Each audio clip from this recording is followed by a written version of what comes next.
Hi, everyone. This is Olga Yaroshevsky. I'm head of content for Next Change Group and for MetaWeek, and I'm very happy to welcome you all to MetaWeek. Very happy to welcome everyone to Dubai. I hope you're enjoying the conference.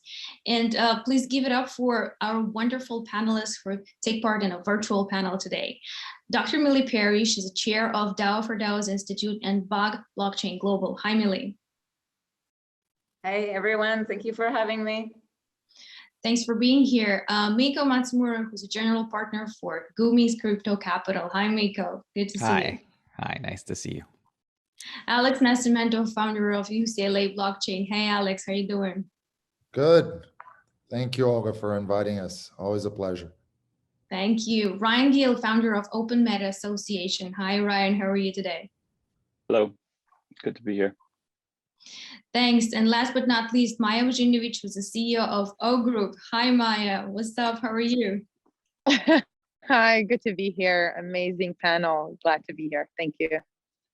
Thank you so much, everyone, for being on this panel. So I would love to start with maybe a basic description and explanation to what you think are the main pillars of Metaverse in your understanding. Are you referring to the technological part or more the values? Which kind of you want to tackle first? I think, well, whatever you think it's most important. Well, I can relate to a few components or fundamentals of metaverse technologies. We're talking about the extended reality, 3D, avatars, communication, VR, volumetric computer, things like that, and of course game engines. We can relate to artificial intelligence, of course, that have a very major position in the metaverse. We're talking about computer vision, about natural language, NLP, simultaneous location and mapping, automated content creation, and so on. And the last and not least is the blockchain. Blockchain tools, blockchain components. We're dealing about the blockchain format. In my eyes, is the economic infrastructure for the metaverse. We're talking about tools like NFT, non-fungible tokens, other cryptocurrencies. We're talking about smart contracts that are very viable in the metaverse. We're talking about, of course, distributed autonomous organization. As you can see behind me, this is my main expertise. We're talking about digital land, decentralized finance, and so on. I think those are the three major technological components. Wow. Does anyone have to add to it? Anything? I'd love to kind of just tag on a little bit in the shift, which is that, for me, I think that all of the technological components exist, of course, but that it's in a meaningful sociological and human context, right? And I think that in a sense, one of the tweets that I liked was framing the metaverse as the sort of valuing of the digital or symbolic over the physical, right? So the question then becomes, how does that begin? And I think that it begins with the sense, I think, and this is why I think blockchain is a central and core component, which is that, and I think gaming is also very central, which is that it has to do with ownership, a sense of belonging, tribal identity. So it has to do with this feeling of and obviously the things like high fidelity VR, creates a stronger sense of connection and affiliation to this new area. So I think, but to me, I think there is a social emotional component, and that a feeling of belonging for people who may not feel like they belong in the physical world. Interesting. Yeah, so I think to a lot of people, it can feel like sort of just sitting at the front of a faucet, right? You just crank it and there's just so much coming out. There's a lot of people who have been really caught in the sort of technical details of this, but I think one of the most important things is that the mainstream sort of needs to simplify things. And so I've spent, several years trying to get to a place where we could simplify it. And I've come to sort of a place where I just sort of think of the metaverse as the internet built by game developers. And that is very oversimplified. It is, because we need to access it over the web for it to be accessible. And it's going to go way beyond just gaming as we understand it. As we can see right now, this sort of cancel culture in the gaming industry exists based off of a lack of education, you know? So it's not video games as we've understood them, but it is the concept of gaming. And if the internet's been built by sort of web developers and mobile web developers up to this point, then you can think of the metaverse as this moment where now game developers are taking over. And the more important question of like, what is the metaverse and how do we define it, is what should it be? Because what Miko just sort of referred to was this idea that the metaverse is actually a point in time as opposed to a set of anything. And it's kind of the point in which we start to value digital things equal, if not more, than our physical things. And that can be triggering for a lot of people, but it is that moment in time. And so it's not defined yet, right? And it should be up to all of us to decide what it should be, you know, moving forward. So anytime there's a question of like, what is the metaverse, I try to flip it and make it, what should the metaverse be? I think I just add to what Miko and Ryan have just said, which I think is something that I think about when I think of metaverse, is just we have a new ability to now create and fix things that maybe have gone wrong, that we have a hard time fixing. I'm here on the physical world. I'm not the one, I really like that. What is it? I think it was crypto.com. Was it the commercial that we had during the Super Bowl, that it said, right, with Matthew McConaughey, where he said, you know, you have stuff to fix down on the earth, why go to the space, or something like that. But you know, I think, Ryan, you're right. It can be triggering for a lot of people when folks talk about metaverse and creating this perfect life in metaverse, and yet we have so many problems, you know, in the physical world. But I do think it allows this beautiful creativity, and also enormous amount of income for a lot of people who actually simply cannot get income in the physical world. So that, to me, besides the technological, to me, technological is by default, is the social and creative side that I really am excited about for metaverse. Yeah. And just to add to that, I do think, sorry, I do think that there is a misconception that the metaverse is fully digital, right? It doesn't need to be. If it is really kind of just a point in time, then the internet is not just fully digital, it's also had feedback loops on our life, right? So the metaverse is the same thing. Whatever the metaverse becomes will extend into the real world and affect it just as much. I would say that we're already in the metaverse, right? Isn't this Zoom call of version 1.0 of the metaverse? Isn't like emails the version 1.0 of mails in the metaverse? Isn't like kids playing Fortnite all night long, or people that are as old as I am that played Counter-Strike were in the metaverse back then? So I think I agree with Maja. It's a social experiment that we're all evolving in this digitalization of our lives. And obviously you combine like the convergence of machine learning, AR, VR, blockchain, artificial intelligence, IoT, cryptocurrencies, and the list goes on. But I think it's, if you think it's just the evolution of what has been happening since 1995, where we've been digitizing our lives, right? And to Ryan's point, now you're going to digitize things that you care about, like your sneakers on the metaverse, or your plot of land on the metaverse, or you know your office space on the metaverse. I think WeWork will have a much better business model in the metaverse than in the physical world. So I wanted to just contextualize very briefly, which is I think that this is part of human machine coevolution, right? And I think that the thing that is important about these different layers is that the layers are all happening and striking at the same time, right? So what I mean is that if we think about this as a value, right, then there's sort of a social emotional layer, there's a cultural layer, there's an artistic layer, right, which is kind of where the heart goes, right, which is this is why we want to go there, right? But the thing that's interesting is about the technological layers, if you look at the VR layer, the VR layer actually enables us to sort of experience it using presence, right? But then if you go all the way to the blockchain layer, then the blockchain layer actually allows us to sort of economically sort of synthesize this value and kind of hold the value, right? So as a store, right? So to me, like the way to kind of think about it absolutely has to do with kind of moving in, right? So we're moving into this, you know, and why are we doing that, right? So for me, I just want to synthesize that you know, there's no way to talk about this at any individual layer, like you know, only at the VR layer or only at the blockchain layer. Like these, it's the physical, tangible sense of moving into a space, and I think Ryan really hit the nail on the head, which is the culture of it overall is gamer centric. So you know, I think it is built by gamers.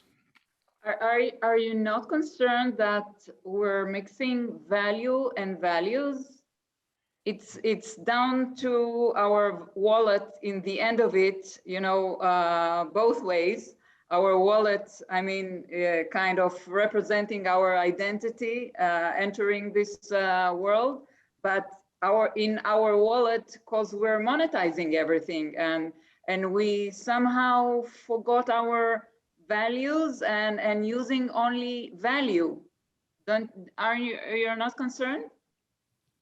I think if you look at the history of the fiction of sort of the cyberpunk fiction and the rise of the metaverse, like most of the depictions are dystopian, right? So if you look at Ready Player One, there's Nolan Sorrento, sort of the greedy billionaire trying to control it with advertisement, right? So, you know, I think all of these kind of cyberpunk future scenarios involve kind of dominant kind of corporations, right? So I think of course, you know, there are legitimate concerns.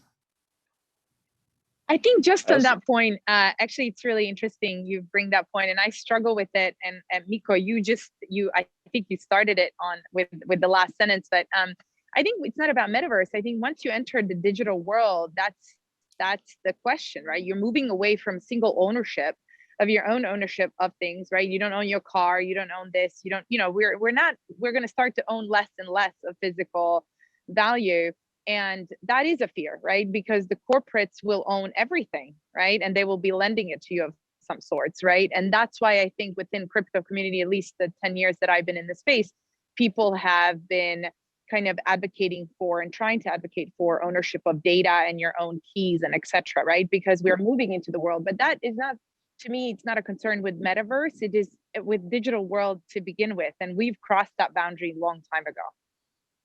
Yeah, but the metaverse is amplifying everything, you know, and bringing so many corporates to control this open and free zone. So I'm not sure if we're proceeding or maybe we're stepping back. Yeah, I think if we allow the incumbents of today to design and build what this is and give it to us, then it will likely be the same as Web 2 is, right? I think Web 2 had no emotional intelligence built into it whatsoever. It was a bunch of companies that just built something and gave it to us. And it was all around a rallying cry of like, move fast and break things. So it's like, well, I don't know why we're confused that things are broken. You know, that was what the values of that was. It was about efficiency. It was about maximizing profit, right? And at the time it was cool because there were bigger things that we were trying to disrupt.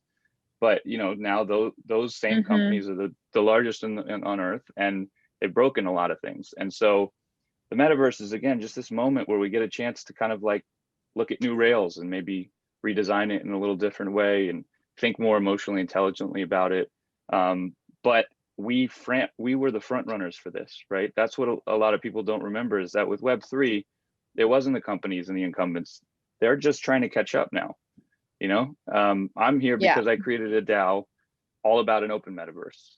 And yeah, companies and organizations are a part of that, but it's about the people. It's about a movement of people who actually were the front runners on this. And it would be up to us to give it away back to those companies. And, you know, certainly for convenience sake, people might do that, but, you know, we don't have to. Ryan, actually, it's interesting going back to the DAO, Facebook Ryan. will provide something to their large user base that will potentially winner takes all? I don't know. Can $1 trillion buy trust? I don't think so. I think they've lost trust and they won't ever get it back. You know, I think Yeah. the reason this is happening for Zuckerberg is because he spent so long as an opposing force to this, and now that it's out of survival, he's now starting to pander to what he should be doing, which is the right side of history at the end of the day. I do this because I believe it's the right side of history, right? I do this because I think that the people can actually build it in a better way. And I think, Web2 did break a lot of things. It was extremely financially successful, but the values that you refer to were not there, right? Well-being, mental health, emotional intelligence, these are not in the internet right now, right? And what we're seeing more and more is like freedom is not built into the internet, right? If you know the leaders in Web3, if you listen to Gavin Wood and all these people, that is what they've been saying since day one. We've now crossed into culture with NFTs, right? It's not just the tech folks anymore. Now it's the art and the creative folks as well. It's the gaming folks. And, that's the role that I play. I want to continue to take the values of Web3, which should be decentralization, which should be sovereignty. We should be having these discussions about these first principles because those are a new set of values, right? I wish I could steal this quote, but it was Naval that tweeted this, and I kind of just shifted it. But it's, crypto or the open metaverse is all the smartest people on earth exiting to their own economy, right? And I think if you look around right now, the fiat economy is not the one where the revolution is going to come from. So if it's about openness and giving power to communities who create this new realm, so how do these communities are structured, and most importantly, how are they being governed or self-governed? So what about the governance for metaverse communities? Is it supposed to be open but still regulated? It cannot be all about anarchism. I've been experiencing it now for about a year. Like, there's people in my community who are billionaires who represent that level of leadership. But actually, to be honest, it's the kids that just started a Twitter and they have 15 followers on their Twitter. They're way more important to this community, right? And so, like, there's no real weighting system that would value that kid over some billionaire that has some seat of power and influence, right? But the thing is, like, the quickest way to understand the metaverse is to look at your kids or your sort of young family members. If you're older than a certain age, right, this probably isn't intrinsically hitting for you, right? You probably have all kinds of gut reactions and triggers about a digital world and these things. But if you look at the younger generation, they live this way already. And so the way that these organizations and these new companies and DAOs should be designed is to give the same amount of influence to that kid as somebody who would be considered sort of the thought leader. And I don't really see, other than DAOs, I don't really see any structure in a company that does that. I think I wanted to respond, I wanted to augment the list of technologies Dr. Perry indicated, one of which is open source. So the centrality of open source is really important to the entire movement of Web3, simply because of the idea of things like forking, right? And what that does is it creates a competition for consent. And why is the competition for consent so important? Is because it means that when you create a token or a tokenized community or a DAO, what you're effectively doing is you're taking 3 of the 4 powers of a nation state, right? Which is you're printing money, right? You're establishing governance, right? And then, obviously you're levying taxes, presumably, right? And, if you're offering value, you should accrue or capture that value to your treasury, which is taxes, right? And the only function of a nation state that they're not offering is the monopolization of the use of violence over territory, right? So, which isn't possible, right? So to me, the thing that makes this sort of potentially head in the right direction is that these entities compete on a consensual basis.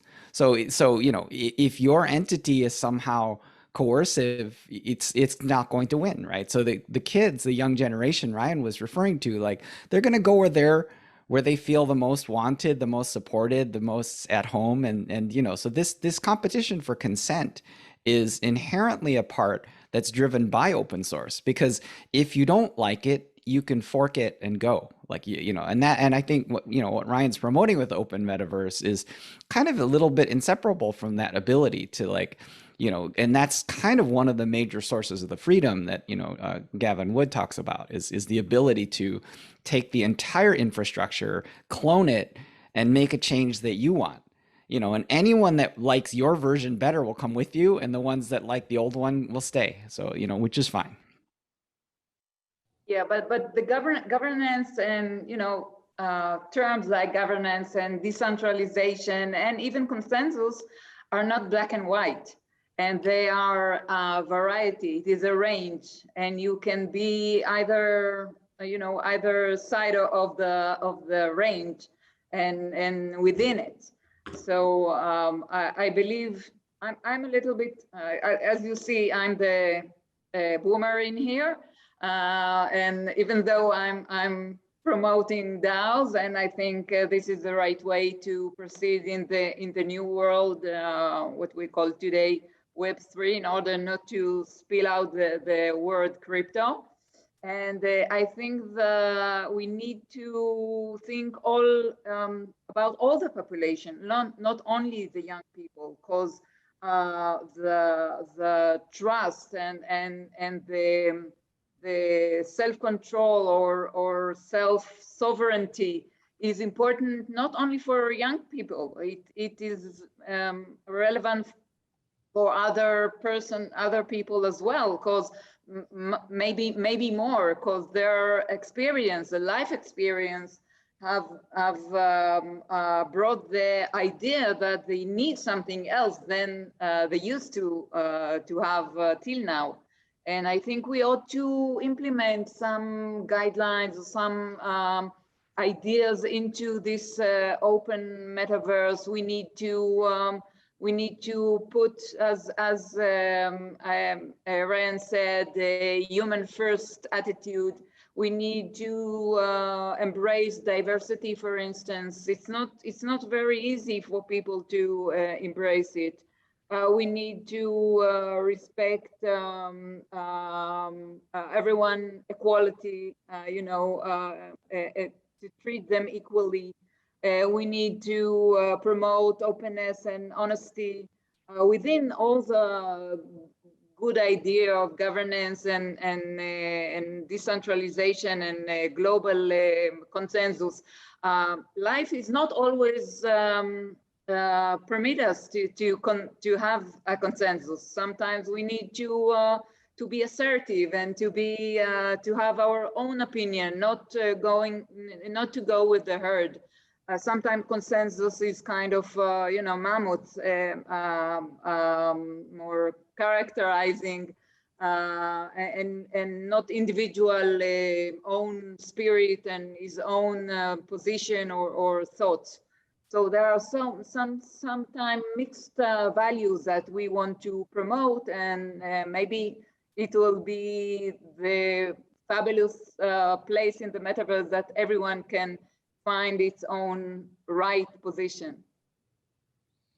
One thing that's also a lot less commonly mentioned with this is when we talk about governance in the metaverse, you have to realize that a quarter to half of the identities in the metaverse will be anonymous. They will choose that you do not know who they are, right? There'll be an avatar running around. And as long as there's even a minority of anonymous identities out there in an economy, we need a reputation system. We need something that evens the playing field. So a lot of people throw around the word governance, but actually reputation is far more important. And that calls into all kinds of ideas of what centralized reputation looks like in China and the wrong way to do it. But if we did have a decentralized framework for without bias, a merit-based reputation system, then that is what everybody sort of would have as an even playing field, regardless of whether your personal identity is out there and whether you share that or people know what that is, because you can't trust an anonymous identity, right? And when a quarter of the identities in an environment are anonymous, that really begins to fall apart. And so probably even more important than talking about the models of governance around game theory is us trying to figure out how this reputation system would work. I've spent like years on it. It's very complex. I also think it's worth mentioning that DAOs are not designed for fast, efficient movement or decision making. We're very used to kind of efficiency at all costs. Consensus right? is very messy. Yeah, we're very used to I'm gonna poke you there. I'm gonna poke you there, right? Right Because now. Well, we hope they do one day, but I'm just saying, right no, I'm gonna now. I'm gonna make an efficient DAO with just myself in it. Okay, Right? if it's one person. And it's gonna decide things really fast, right? So what I'm saying is this, right? Which is diversity and heterogeneity. It's hard to generalize, right? Which is that decentralization has to do with models, right? So that like if you create like 50,000 new models, like some of them are going to be X way and others are going to be another way. Now, if you kind of look at the average DAO, yeah, the average DAO is really inefficient, right? And that's just how it is, right? But but I would say that like, it's in a way like the thing that is more important is choice, right? Because if you want a certain set of values, then there's probably a DAO for you, right? And for example, if you look at governance, like there's mechanisms like quadratic governance that kind of favor sort of lower, so that create models that are not pay to win, right? But if you don't like that, if you're, if you want to pay to win, then join a pay to win DAO, right? So, so I guess what I'm saying is that fork it and go kind of helps a lot with this type of problem, because if you want an authoritarian DAO, make one yourself and you'll be the only one in it and you can boss yourself around. Yes, that's definitely the devil's, yes. I was talking about more of the definition of getting a lot of people at scale together in a DAO to sort of make collective decisions. I mean, we hope one day there is efficiency in that, but I just, we're in a world of people that look for efficiency, that look for convenience. They're used to having convenience, and so they've given up a lot, right? They've given their sovereignty up and some of their security up. And my worry, my concern is that people will interact with DAOs and it will be too complex for them. It will be not what they're used to. So I usually just like to, at least in my experience with DAOs, these are built for long-term success over time, but it's messy in the meantime, right? It's not getting a lot of people together and just sort of gliding through decision-making and governance. But I want to poke as again. if it was social media. I want to poke again because like, like for example, something like Constitution DAO or even something like Ukraine DAO, right? Like, the fact that the blockchain itself is immortal, right, doesn't necessarily mean that DAOs have to be immortal, right? So for example, a Constitution DAO is like, let's buy the Constitution. It's a coordination point, right? So must that live forever? Like it doesn't have to, right? So there's a capability of these things living forever, but they don't have to live forever, right? And in a sense, something like Constitution DAO is interesting because it doesn't need to even update. It doesn't need to arrive at consensus other than the initial consensus, right? So things like let's raise money for Ukraine DAO, like eventually that's going to turn into a bunch of discussions of what do we do now, right? But like the purpose may have already been served, right? Like, so, they've coordinated a huge amount of support in a short time. So for me, like, DAOs are very, very, very, there's a lot of DNA that's different. So, it's hard to generalize. Very much so. Yeah, if you're sourcing capital for something, I think that's one use case for it. I really come more from like I said, just the pure use case of getting a bunch of people together to act as one entity in the terms of governance over, in my case, something that is a 10-year, arc of what are we going to do with all of this new technology? How are we going to design this together without looking for our sort of one leader to make that decision for us? It's funny, you put a DAO together, and then some of the first things people want to do is get in a group of 5 people and write the Metaverse Constitution, which is very much against the whole purpose. It's like, this is supposed to be collective. And there's a human element that will follow anytime humans are involved in anything. And that was my only point, is this doesn't like negate human nature. We're not moving towards some utopia. This is maybe just a better design of how to do it. So I would like to touch two more questions, but maybe not spend so much time on both of them.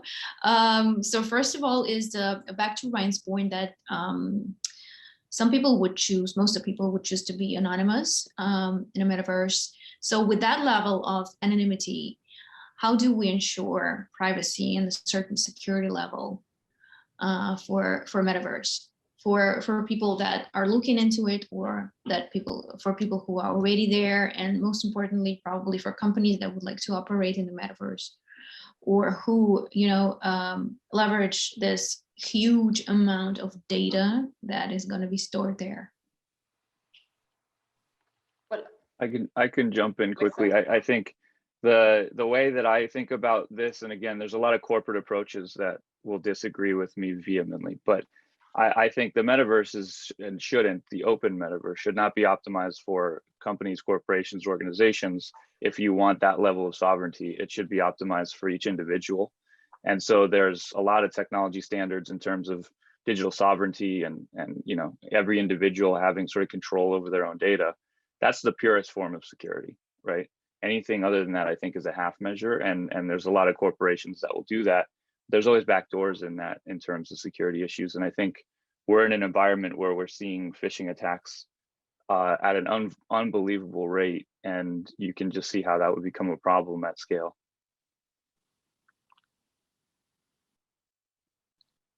Alex, what's your take on security? I have a very pragmatic approach to it and a very economical one. I think that a lot of the things that are going to be necessary in the metaverse, especially as you pointed out, things like security and validation of who the players are in there, and don't forget about KYC and AML, right? At some point, you're going to have to do that. People might want to be anonymous, but unless we move into a world where KYC and AML and fiscal monetary policy coming from like large players like central banks is not going to be relevant anymore, then I don't think that that's going to be the case. So most likely you're going to see like large players, I wish I had a better name, but like the largest player who's leading that pack, Facebook or Meta now, offering those guardrails and those frameworks for large corporations to participate. Like we're seeing like the JP Morgan lounge on the metaverse. I think that that's more the reality of what we're going to see than a decentralized environment where it's it's a true free form environment. One way to think of it also is that like the login has been the gateway to the internet, since the beginning. And it's now just sort of decentralizing itself in the form of wallets, so that's the way people log into these things. If the login is through the gateway of the company, that is sort of the Web 2 way of doing it, then that could very well sort of, I think, make its way into the metaverse for all these sort of closed virtual worlds. But you're going to have the same security issues that you do in the internet now, I think. We should really think about how to embrace that evolution where there is decentralized login and people can have more control over, their place in this. Well, security it depends of of the eyes of the beholder.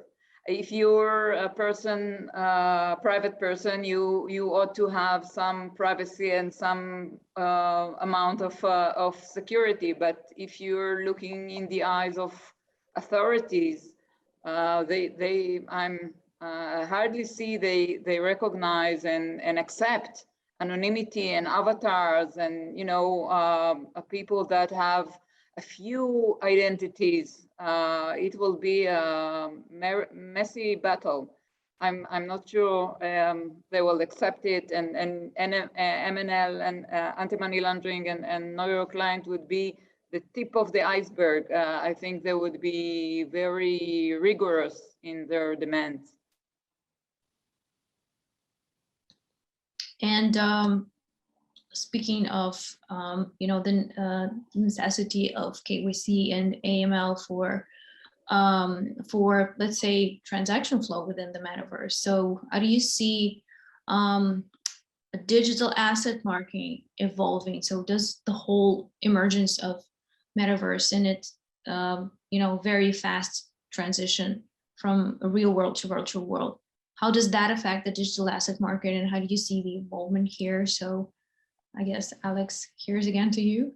Sure. No, I think that we're going to get there, right? This is just a matter of time. You're going to have a number of subgroups and sub-universes that are going to transact purely on no anonymity and just crypto transactions, kind of like in a DeFi model, right? But look where DeFi is going. We spent like 2 years of DeFi now, probably, if you count from like the really hype moment.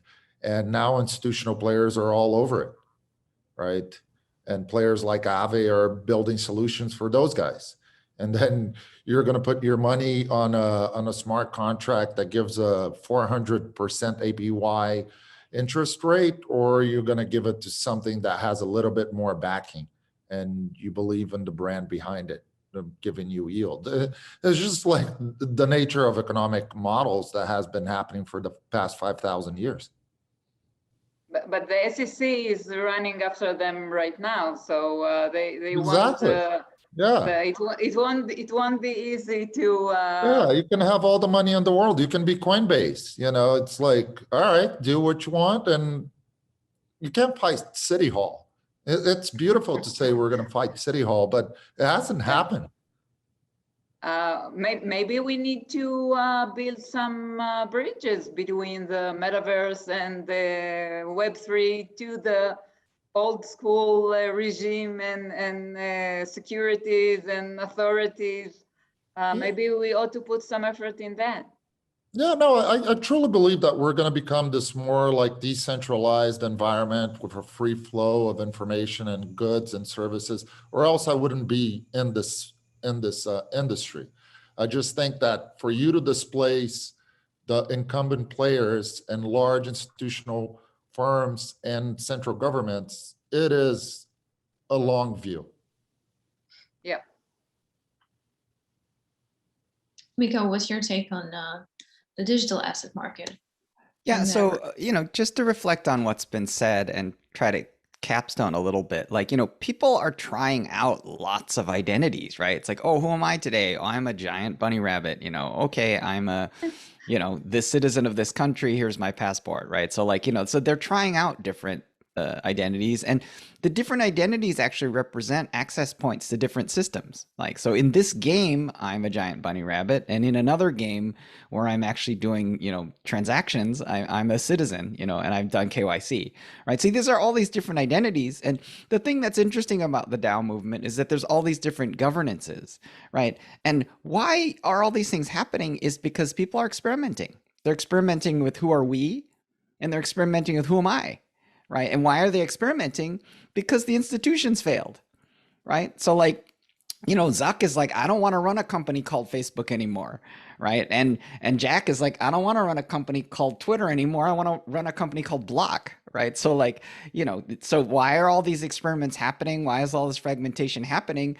Because the institutions failed. So to me, that's why this kind of decentralized, experimental, and very complex structure has arisen, because people want to try out stuff, and maybe it works for them and maybe it doesn't. So that's kind of my mood.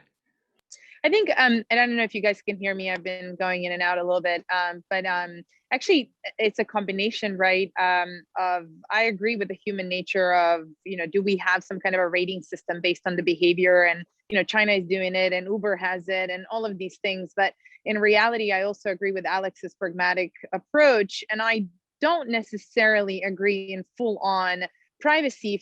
If you're affecting a lot of people and you have a product and a service that affects a lot of people, your identity should be known.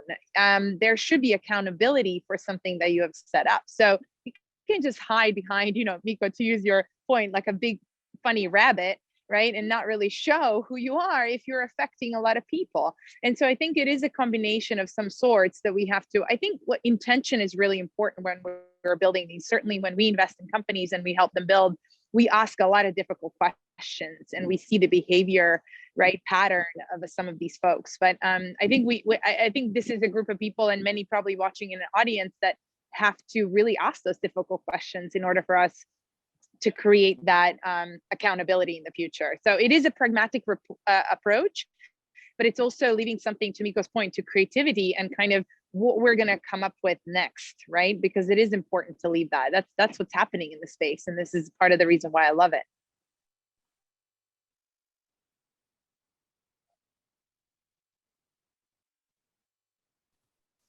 Thank you, Maya, for your point. Okay, I guess it's a final word for everyone. If you wanted to make a note on what do you think, which problems do you think Metaverse will be able to solve in the near future? Because whether it's a pragmatic approach or a crypto socialistic approach or anarchistic or whatever social or political model there is, I believe that we're looking at something that technologically, economically, and with the right structure and governance will help us solve a whole bunch of problems in the real world. So if anyone would like to add to that, I'm happy to listen to you guys. If not, unfortunately, we're out of time, and I'm very happy that we managed to put this all together. I really hope that next time we'll see each other in the real world, and we'll get to good old real life networking, which is still very valuable. And I want to thank you again, Dr. Millie Perry, Alex Nascimento, Miko Matsumura, Ryan Gill, and Maja Vujinovic. Thank you, everyone. This is MetaWeek. Please enjoy the rest of the conference. Thank you. Thank you very much. Thank you. Bye-bye. Thank you.